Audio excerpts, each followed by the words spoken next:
ఒకనాడు సోక్రటీసు లాన్లో గడ్డి కట్ చేస్తూ కూర్చున్నాడు. ఒకతను చాలా పరిగెత్తుకొచ్చి ఆ పరిగెత్తిన దమ్ముతోటే ఏదో చెప్పబోతున్నాడు. అప్పుడు సోక్రటీస్ అన్నాడు, నువ్వు చెప్పే విషయం వల్ల నాకేమైనా లాభమా అని అడిగాడు. లేదు అన్నాడు అతను. నువ్వు చెప్పే విషయం వినడం వల్ల నీకేమైనా లాభమా అన్నాడు. లేదు అన్నాడు వచ్చిన అతను.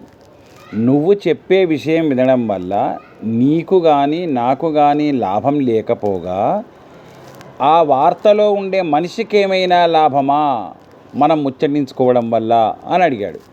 లేదు అన్నాడు. మరి ఎవరికీ లాభం లేనప్పుడు నా పని నేను చేసుకుంటూ ఉంటే ఎందుకు చెడగొడతావు అన్నాడు సోక్రటీస్. ఈ ప్రపంచంలో అత్యంత రుచికరమైనవి ఏమైనా ఉంటే పక్కవాడి ముచ్చట్లు. ఇతరుల ముచ్చట్లు మాట్లాడుకుంటే ఉండేంత రుచి ఇంకా దేంట్లో లేదు.